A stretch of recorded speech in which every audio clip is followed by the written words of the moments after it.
Okay, and so Mike from San Diego, California wanted to know what dual link is. Yeah, dual link.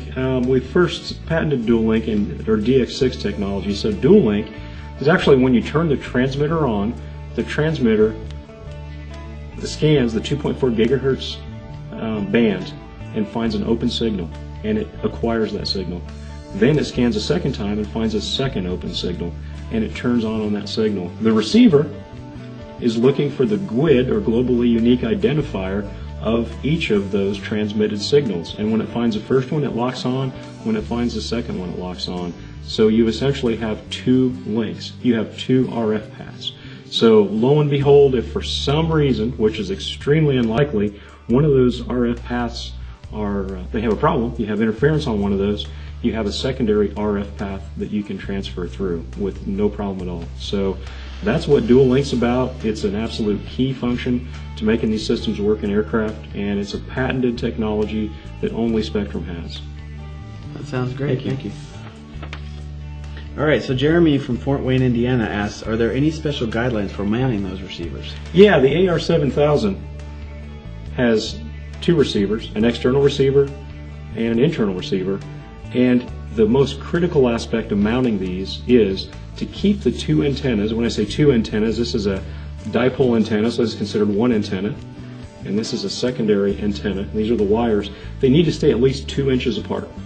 Okay, and also it's a good idea, although it's not critical, that both of these antennas be perpendicular to each other, meaning that one's facing one direction and the other one's facing 90 degrees to each other. Gotcha. Typically in an airplane, the main receiver mounts in the normal place on the radio tray.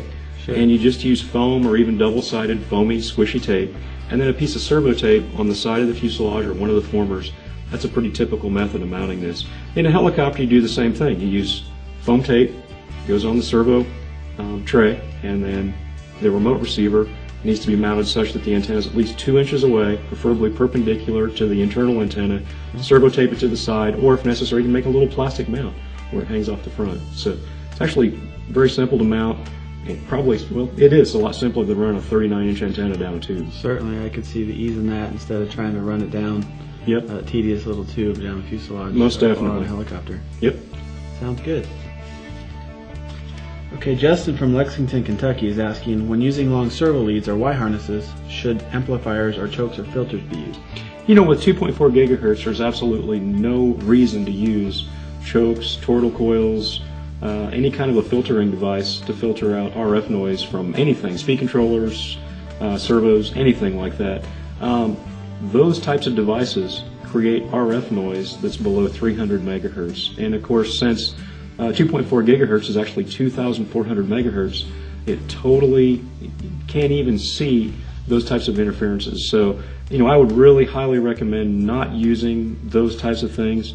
They don't really hurt anything, but they don't do anything for you when using 2.4 gigahertz. And by adding additional things to your system, you have additional connectors, additional wires, it could be a failure point.